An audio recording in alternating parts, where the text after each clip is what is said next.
So now it's open for discussion. You have copies of that? Yes, we sure do. Have right now? Yeah. Yeah. Yeah. Mm-hmm.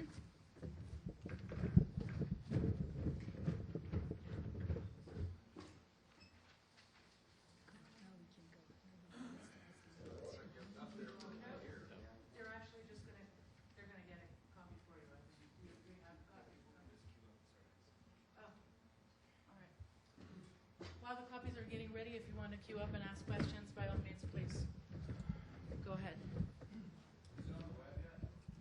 No, it's going to go on the web because we literally just finished it because we wanted to tweak it so that everybody agreed to it because, you know, the language and the choices and editing and so forth, there were little concerns here and there or, you know, choices of words that we had to discuss. And so it's an ongoing work, but at this point, I think it looks like it's pretty much agreed upon. And we're just going to put it online for everybody to sign it. And the more the merrier, so. Yes, please. Can you scroll down? Yeah, sure.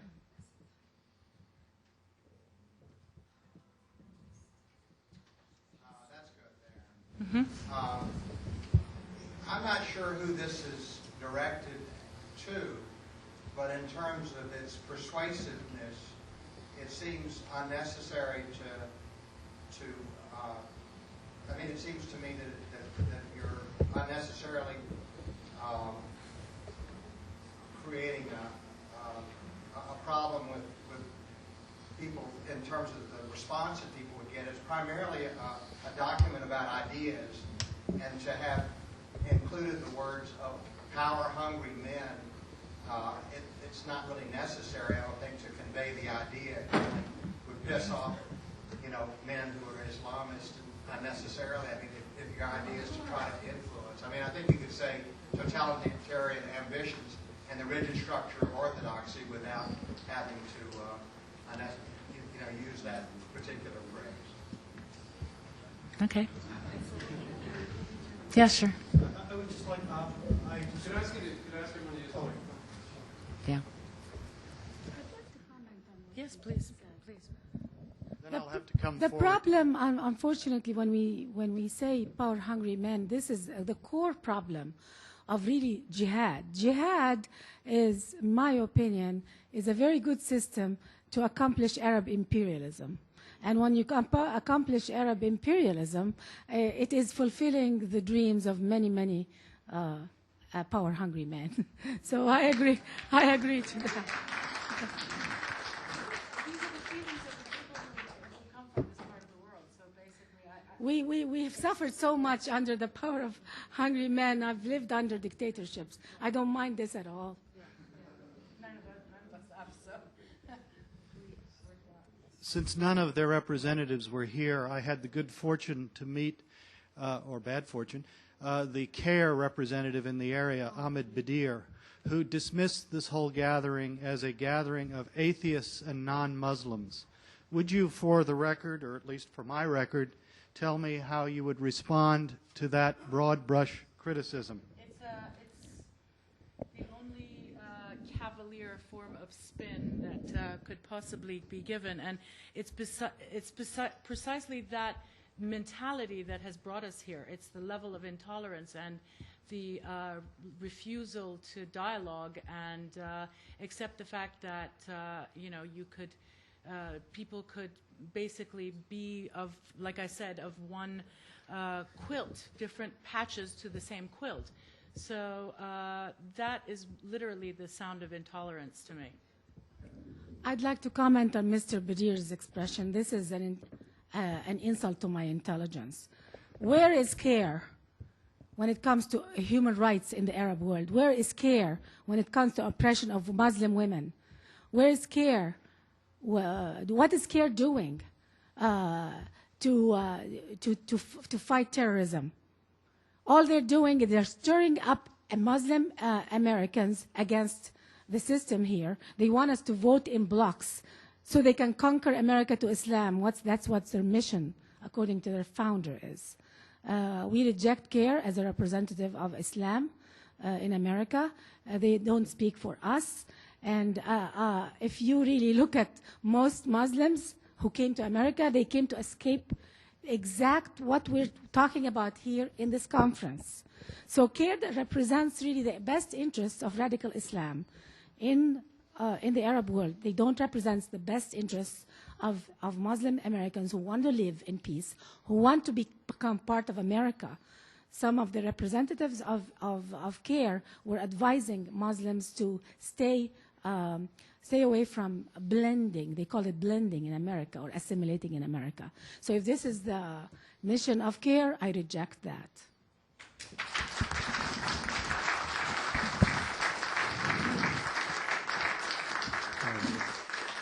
Okay, for the record, I'm an agnostic. My atheist friends tell me that's an untenable position, but I am an agnostic. Secondly, to argue that because somebody is an atheist or agnostic or non-Muslim, therefore he does not have the right to criticize Islam is nonsense. Thirdly, you should look at the arguments. To dismiss the arguments simply because the person is the Marxist or a Freudian, and in fact Marxists and Freudians argue in that way, is to commit what the philosophers call the genetic fallacy. You just got to look at the arguments, not the provenance. Thank you. Actually, one of the leaders of defenders of Islamic interests, his name, I can't remember him right now, but he is admitted in atheist. But because he supports Arab world, his salary is being paid by the Arab world, so he's legitimate to speak. But he's an admitted atheist. The other thing I wanted to add was that it's very cute to be living in the United States, which is a secular country, and basically advocates freedom of religion. And when we want to identify ourselves as something other than what these people monolithically want to envelop themselves with or identify themselves with, we become non-Muslims or atheists. And irrelevant. Thank you very much. So it's a contradiction in term. In the same vein that these people have come here to live for the secular life, we are being shunned because we specifically don't want to go along with that mindset. Tashbih? Oh, yes, you wanted to say something to him. I just have just a couple of short comments. CAIR is afraid of any movement that would cut their funding and their power. And this is the movement that they're afraid of the most. And that's why they want to accuse this movement of whatever they think is accusation, and we don't think it's accusation. But that's what we present to them is fear of their own future.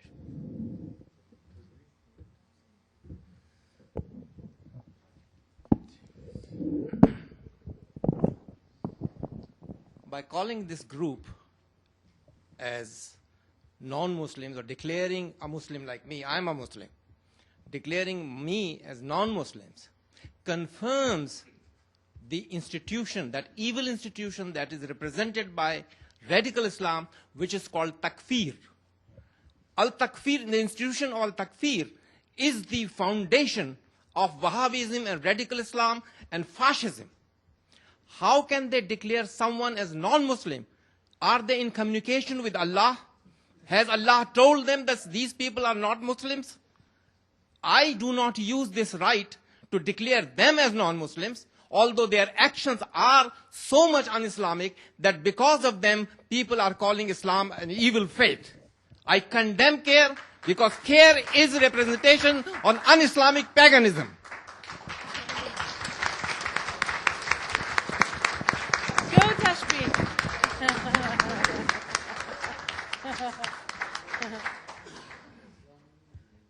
Nibras? Hi. I just want to think this through to the next step or the next 10 steps. Please. We're going to have a problem of legitimacy. Sure. And we can only remain relevant and threatening to organizations like CAIR and others if we have a constituency. Oh, yes. How does one build a constituency for these kinds of ideas if we don't have the uniform? We don't have the turban or the beard or the robe. I want to ask this question specifically to Ibn Waraq. Is there a possibility of building a new sort of Muslim seminary where you graduate people wearing the uniform but bringing in all these other traditions for them to be masters of the religion, advocates of the religion, but our understanding of the religion? With you as the murshid. No, I'm not a political animal in that sense. And when I write something, I write what I think is the truth. I don't think in terms of the constituency. I don't think of which group I'm writing for. I'm just writing what I believe is the objective truth. And I give arguments, I cite the documents, the sources, and so on. For the idea that I should create a seminary seems really far from my thoughts and my character. I'm not capable of creating a political movement, anyway. I'm quite happy in my ivory tower. The view is much better from there, believe me. I have a very short comment on that. When what we're doing is something, a little baby now. You cannot believe the hunger of Muslims in the Muslim world to hear what we're saying right now. If we had the freedom without being shot to speak and say what we're saying right now, inside the Muslim world, people are people. There's going to be at least 50% of the population who will sit and tell us, you are right. But don't say my name because I'm scared. I get so much emails from Arabs in the Middle East who read my articles, who support what I'm saying, but they're just scared. They are scared, so scared to speak out, because to live in the Middle East and say what we're saying is a death sentence. Every movement starts with an infancy stage. This is the infancy stage of a revolution in the Muslim world. And we, as Americans of Arab and Muslim origin, that's what we're trying to do, is to inspire. This is going to be, to achieve our goal is going to take generations. But it's an infancy stage. And we have to speak our mind without trying to pander. Pandering have taken us nowhere.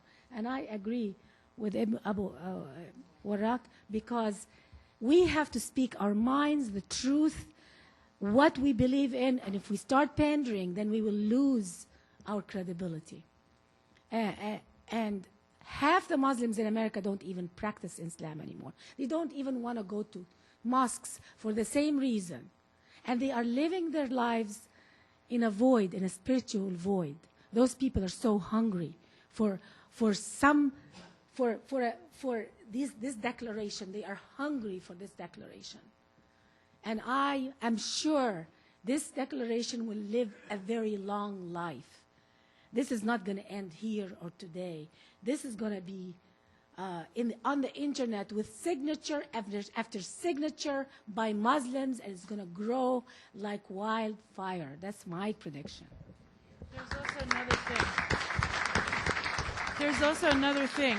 There are mullahs who are very much supportive of what we're doing. In fact, we were going to have the Iranian Ayatollah Mehdi Haeri, who was going to come, and as you know, there is the Iraqi Ayad Jamaluddin. Okay, so he's not a full Ayatollah, he's a Hujjatul Islam.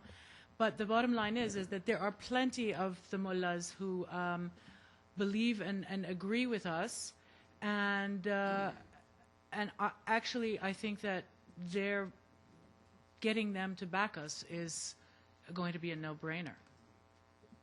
In fact, some of them already know, and they're beyond happy to sign this declaration and stand shoulder to shoulder with us. So, quickly add something. Sorry,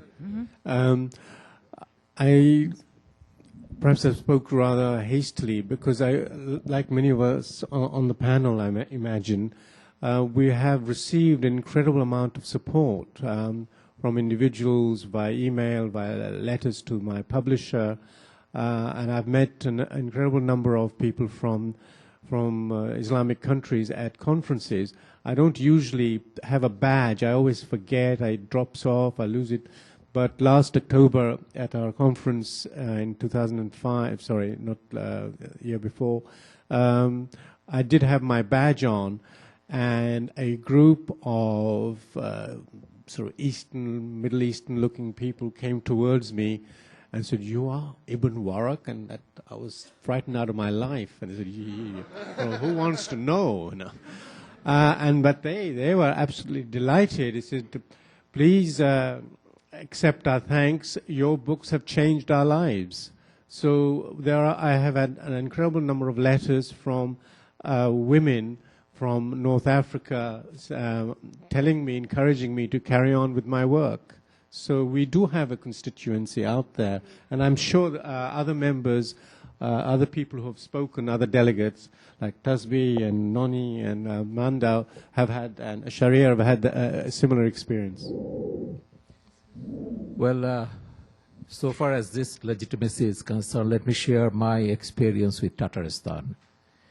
The Islamic scholars of Tatarstan, they are good with Islam, and for the last 150 years, that is what we say, Ijtihad.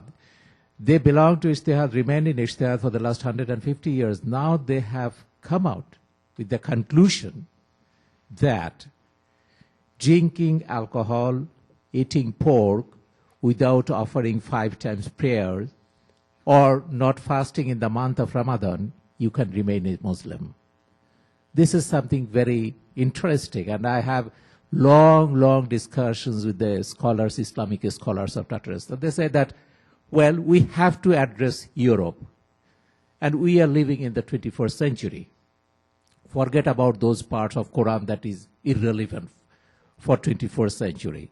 So they have developed certain, tolerance within the framework of Islam. And I can give you the examples, what I have seen in Tatarstan.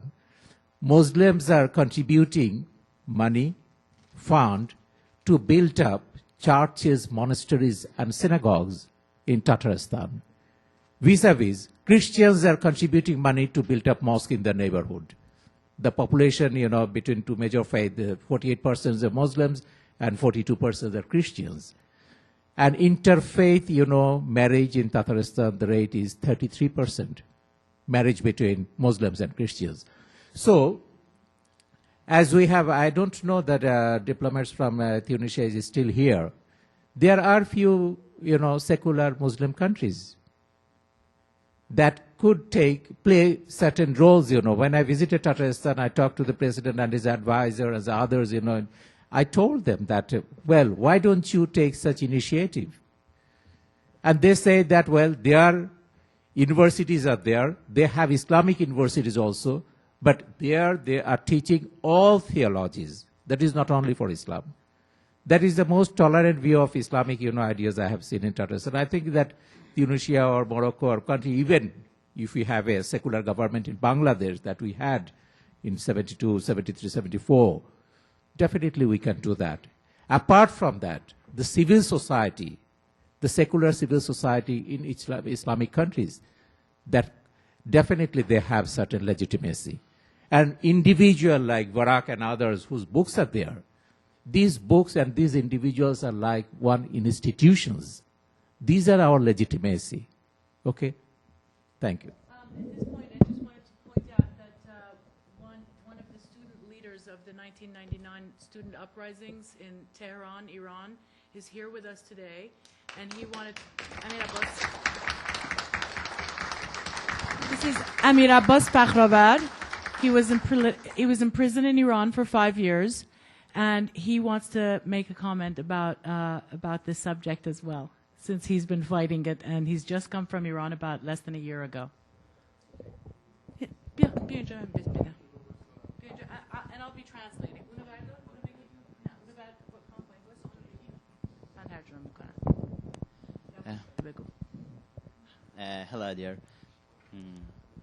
و عذرخواهی میکنم که من نمیتونم انگلیسی صحبت کنم. Sorry, I don't speak English well. ممنونم از بنفشه عزیز و دوستانی که این برنامه رو گذاشتن.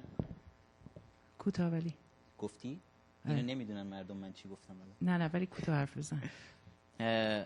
ما میخوایم یه کاری رو انجام بدیم که میدونیم کار خیلی بزرگیه. We want to do something that's a big job. و میدونیم هممون که مشکل مسلمون ها توی دنیا در واقع حکومت های اسلامیه. He says that, and the problem of the Muslim people is basically the Islamic rulers and governments. ای کاش کشورهای مسلمون هم یاد میگرفتن، مثل کشورهای پیشرفته و متمدن دنیا یاد میگرفتن که باید اسلام را نگه دارند برای ارتباط مسلمون ها با خدای خودشون و مردم بتونن زندگی بکنن و دولت خودشون رو در آزادی انتخاب بکنن. He wishes that the people from Islamic societies would have been able to move into the more progressive way of life as they could choose their own governments and make choices of having free elections and having the people that they wanted to rule them. ولی فراموش نکنید برای گفتن همین حرفهای ساده Don't forget that for these very simple words توی کشورهای خاورمیانه و کشورهای مسلمون in Muslim countries and Middle ماها رو Eastern به زندان countries, میندازن و they شکنجه throw us میکنن. in prison and they torture us. و برای همین مردم میترسن از گفتن و شنیدن این حرفها. And that's why people are afraid to say and hear these things. ما هر کاری که میخوایم بکنیم باید خیلی مراقب باشیم، مثل We راه have to be- رفتن روی لبه تیغ میمونه. We have to be very careful of what we say and how we say it because it's like walking on the razor's edge. من توی کشوری زندگی میکنم، ایران زندگی میکردم که دانشجوهای اون کشور وقتی بهشون میگفتیم سکولاریسم فکر میکردن یعنی بی خدایی. I come from a country where the university students who I used to talk to, when you said the word secularism, they used to think of atheism. و این چیزیه که باید جا بندازیم برای مردم اون کشورها، کشورهای And مسلمان. this is the thing that has to be adjusted for the people of those countries. و باید مراقب باشیم که این اشتباه رو دنبالش نرن، این مسیر غلط رو نرن که فکر کنن سکولاریسم بی خداییه. خب. من یک مسلمونم. He says he's a Muslim, and it's not about the nature. The secularism doesn't necessarily mean atheism, and people shouldn't be making the error of specifically thinking of it as atheism. In a sense. من قرآن رو میخونم، انجیل رو میخونم، تورات رو میخونم و همه این کتاب‌ها رو دوست دارم. He says I'm Muslim and I read all of the holy books and really enjoy it. و یک خدا رو میپرستم، همونطور که مسیحی‌ها و یهودی‌ها و ادیان دیگه میپرستن. And I worship one God like all the other believers of the world. و در هیچ کجای قرآن خشونت و کشتار و دعوت به ترور رو ندیدم. He says I've never seen in anywhere specifically any invitation to terror. همینجور که تو کتاب‌های دیگه آسمانی ندیدم. خب. این زبونیه که میتونیم با مردم ما صحبت بکنیم و مردم فراری نشن از واژه سکولاریسم. He says this is the language that you can speak to the people that will not have them running from the use of the word secularism. فراموش نکنیم کار خیلی خوبیه معرفی کردن سکولاریسم به مردم کشورهایی مثل کشور من، ولی مثل راه رفتن روی لبه تیغه. مواظب باشیم بهمون انگ بی خدایی نزنن که مردم از ما رو برگردونن. ممنونم از همه عزیزان. He says that again, it's all about it's very much like walking on the razor's edge, and we have to be very careful of the way how we speak and what is said, so that nobody can basically label us with all the wrong labels and describe us incorrectly.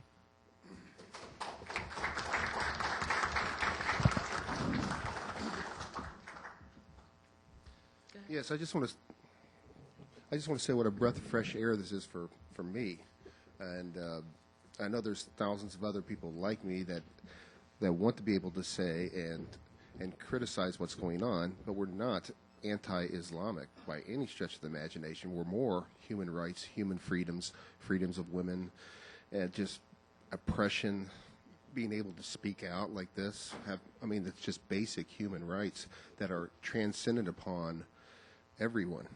And it's not anti-Islamic to say that.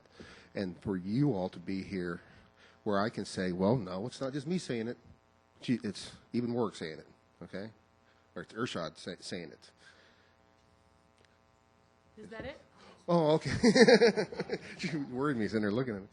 But no, it's just a breath of fresh air just to be able to say that. And this message needs to go to more people like me. And I hear a lot of people saying that this needs to go out to the Islamic community. No, it needs to go out to us, to people like us. As well, yeah. I just want to keep also the point. Well, and if you look at because the amount of ignorance starts right in the State Department and the White House and works its way on down from there.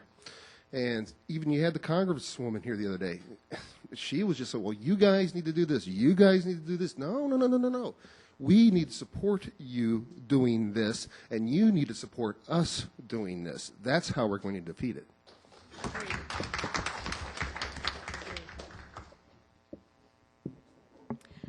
This is a wonderful document. Thank you. I'm working with my colleague, Doug Frischke. My name is Susan Quinn.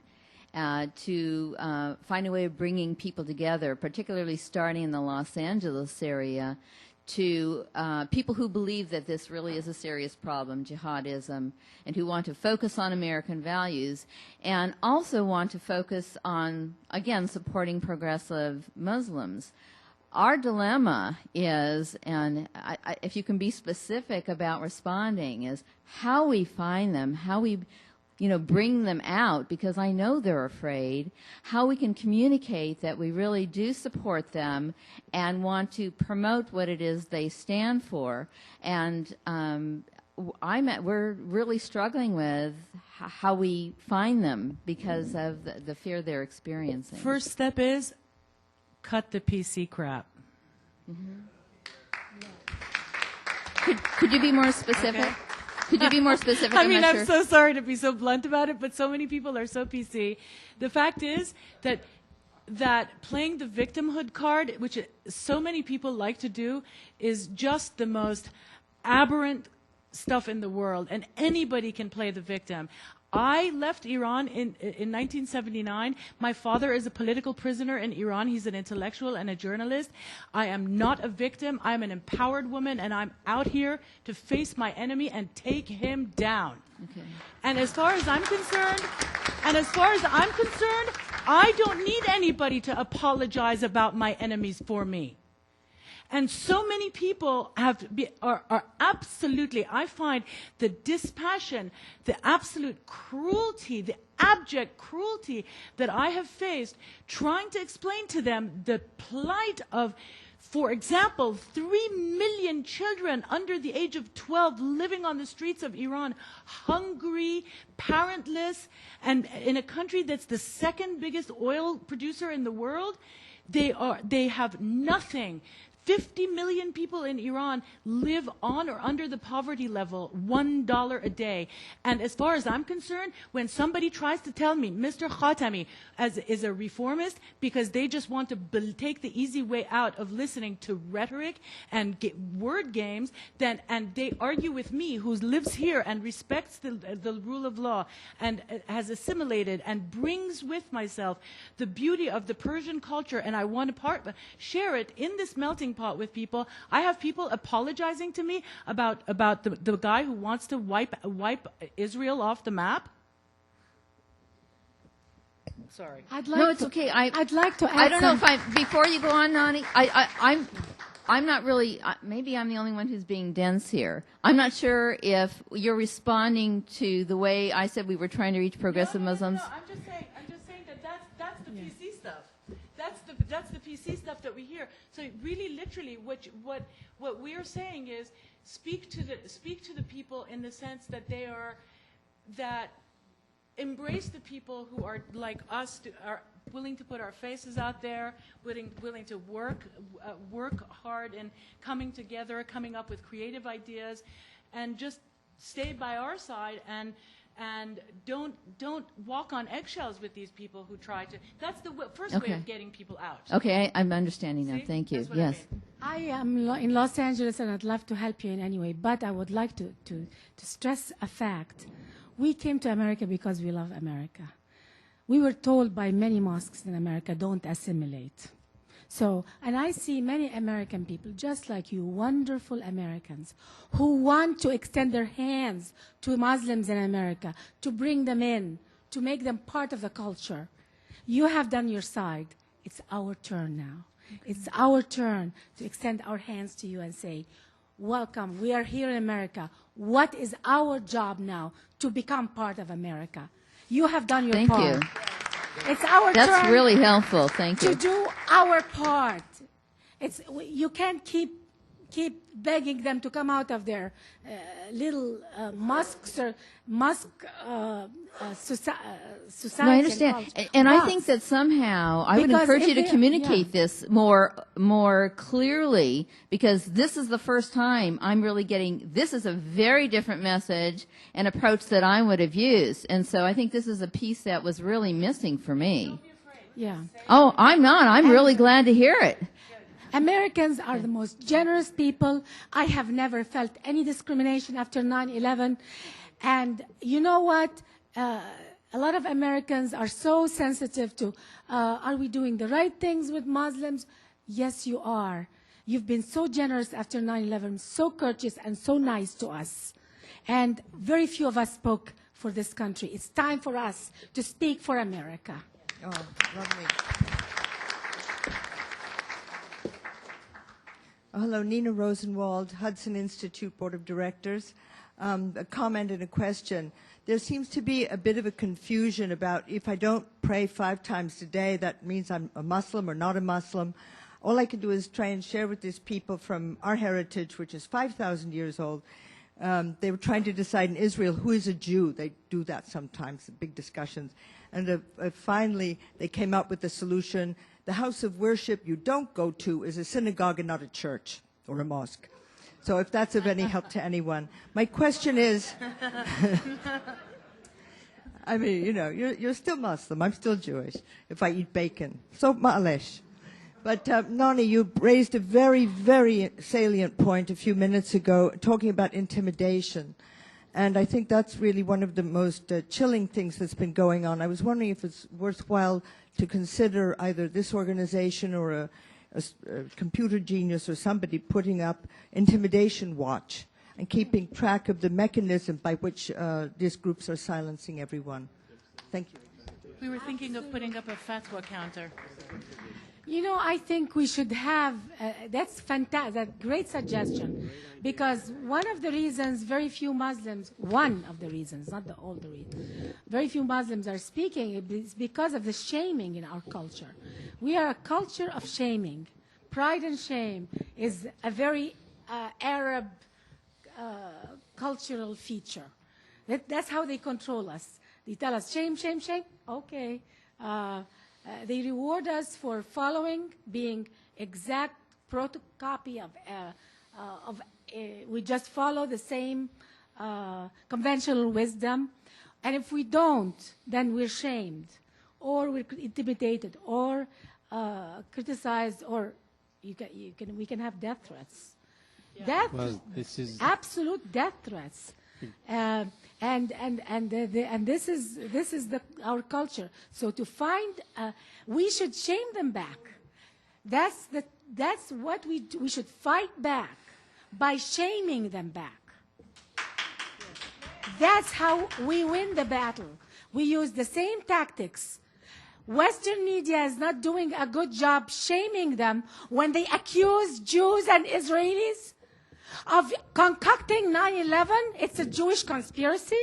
It's an Israeli conspiracy. How couldn't we get offended by that? I wouldn't even wish it upon my worst enemy to accuse my worst enemy of doing something that I have done. The whole Arab world is after Israel, accusing Israel of being behind 9/11. Even 3,000 Jews left the building before 9/11. That's how they, of course not. Of course it's not true.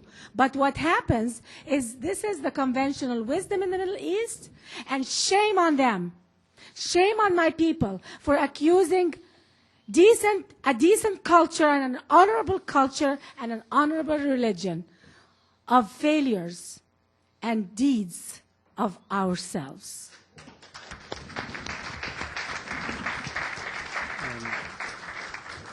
Great. I think that was a wonderful idea. If you remember, I began on Sunday morning, first talk Sunday morning, with the issue of security for speakers like Noni and Shariar and everybody else who has spoken at this conference. We need to have some kind of a legal response to people throwing out fatwas, to throwing out death threats on the internet via letters. And unfortunately, every time that we have addressed ourselves to the FBI, we have not had a favorable response. We really need to go collectively and see Homeland Security, the FBI, and have some kind of a legal structure in place so that each time some tin pot mullah throws out a fatwa, we don't just cower in a corner, but actually take the fight back to them.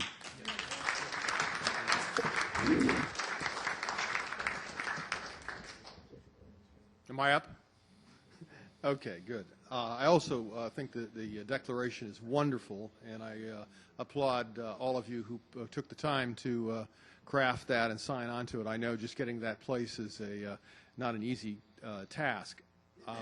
However, in various other contexts, I've been here before with groups who have met with a lot of vigor and have gotten words on paper, and then it kind of stopped there. I understand a lot of you have published books and so on, but I would challenge you and invite you to say now, how do you take it to the next level? And I think somebody else already raised that question, but I want to raise it in a very supportive way, because it seems to me that the goal is not just to have those words on paper, but in fact to have people who have been willing to sign on to that publicly, numbers and prominence of people, particularly within the Muslim community. Because let's face it, if this just sits in a few websites and on people's desks and a few people buzz about it, and a year or two from now you say, have people heard about this, and more importantly, have they been willing to step up, you will have failed. We will have failed. That's my perspective anyway.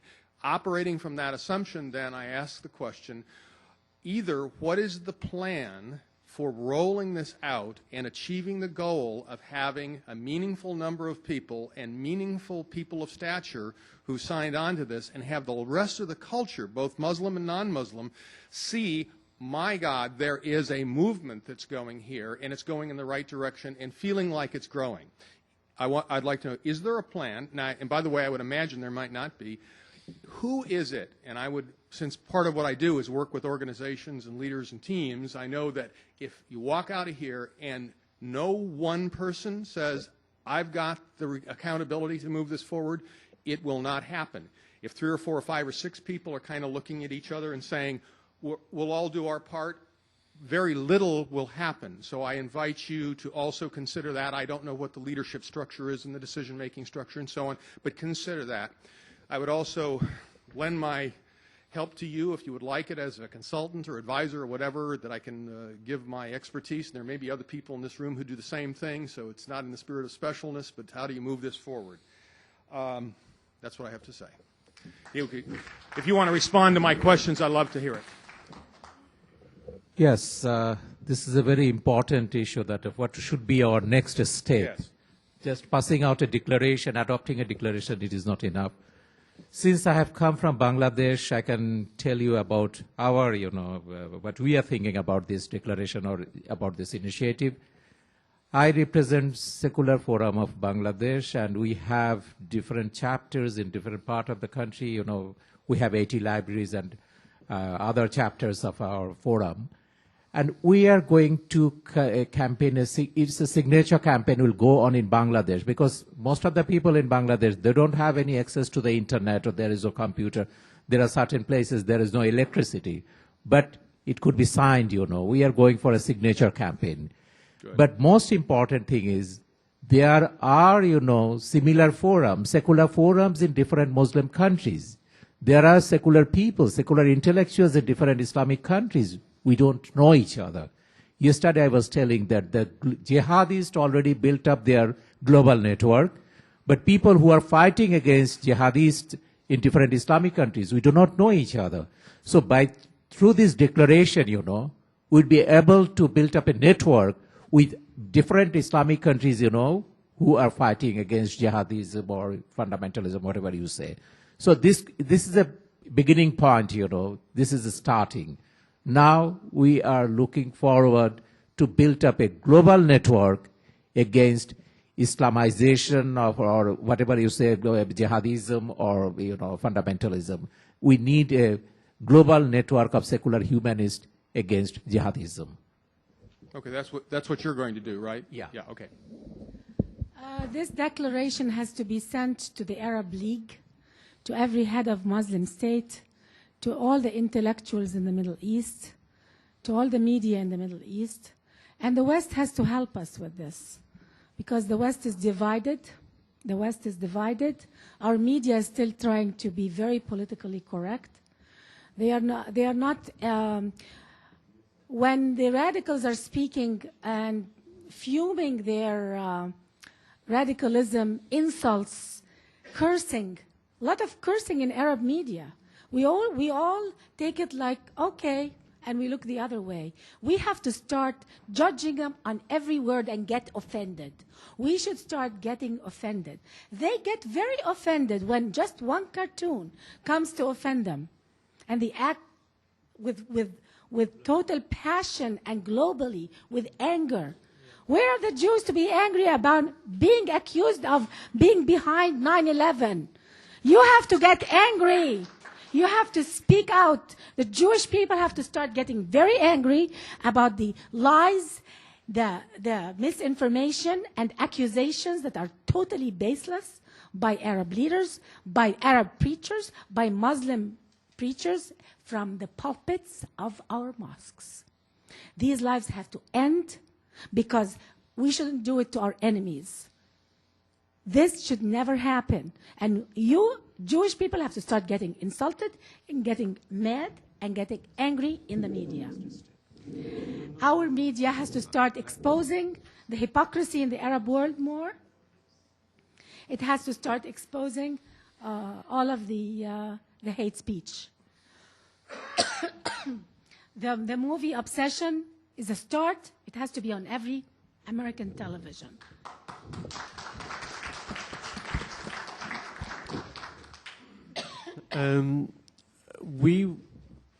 This is the first time that many of us have met.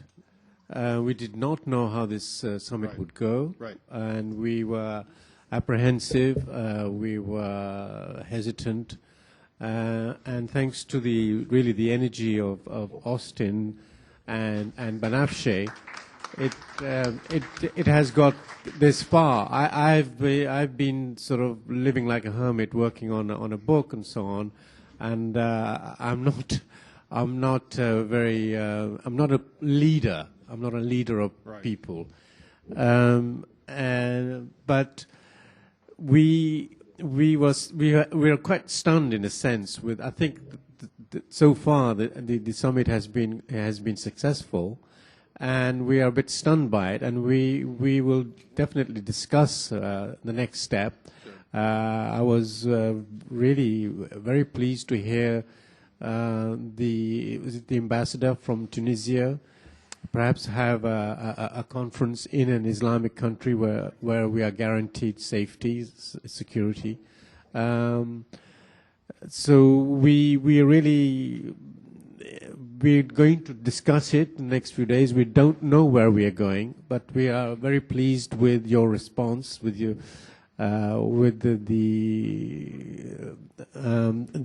enthusiasm with which the delegates have agreed to work together. We tend to there's a certain number of divas with ego problems. I was very pleased to see that we were able to get together and at least have a united front. But it's a good question. I don't have the answer. Good. Okay. I just wanted to raise the question. You don't have to answer it now. It's excellent.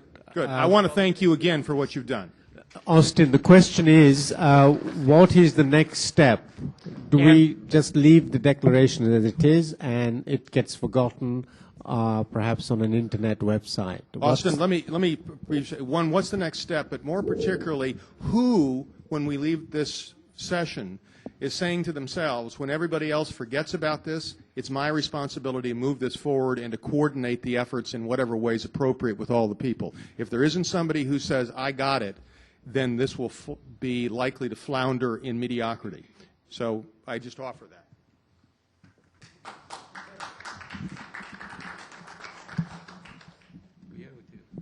The answer to the question, who will carry this forward, I'm afraid is you and all of us. You and all of us. There won't be one person anymore.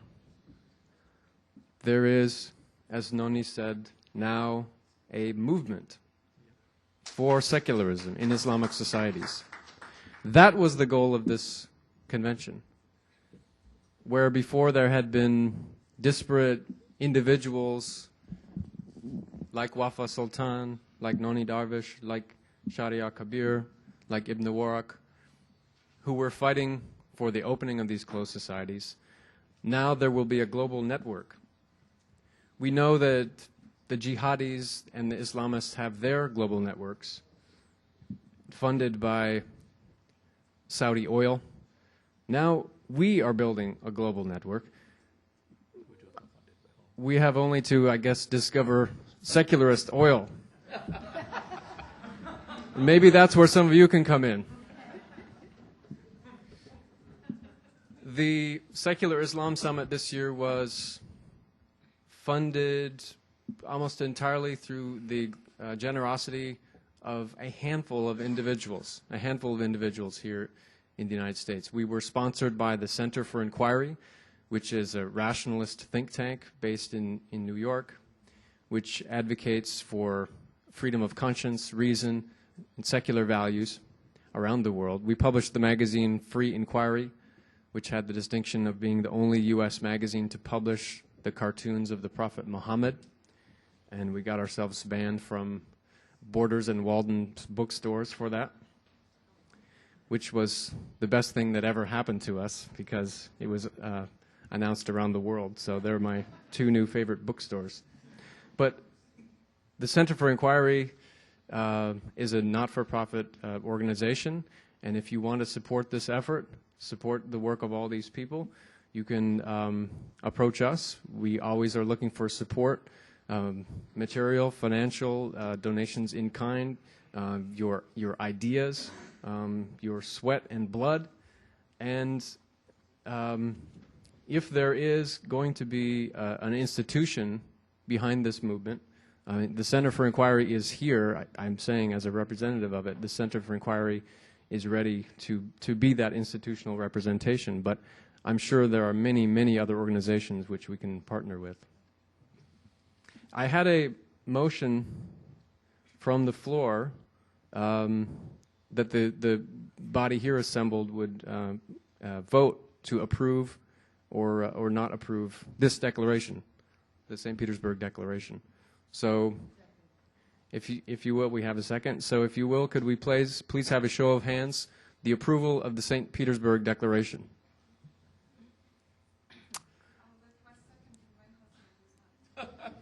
I say it's approved. Thank you very much.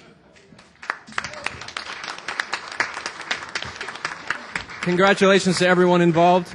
This session is now concluding, but can I add one? Yes, I'm afraid it turns out that Can I add one question? Every photocopier in the building broke down at the same time. Can I? Wait. If I weren't a professional skeptic, I would say someone up there doesn't like us. Can I add one thing, if I may? But it is online as we speak, so if you go into the lobby and log on, you can read the entire text. Can I add one thing, if I may? Sure, go ahead. Yes. In the first declaration, you quoted Jefferson. And to quote Washington, he said, "The name of American, which belongs to you, must always exalt your just pride and patriotism, and your union ought to be the main prop of your liberty." There's an equation that measures the national strength of a nation. It goes manpower plus resources times will. It seems that in this nation here, the will of this nation is being tested. And the blood of its American soldiers who are out there trying to create freedom in the Middle East, and the women and the children and the fathers of this nation are wondering, what is Islam doing to help that? How are they promoting the soldiers and the military of this nation? How are you, the Islamic community, going to go out there and help our military? Thanks for your comment. I'm afraid the panelists are breaking up. Ibn Warq has to go to a TV shoot. But I did want to announce the website is www.secularislam.org. Secularislam, one word, .org. Thank you.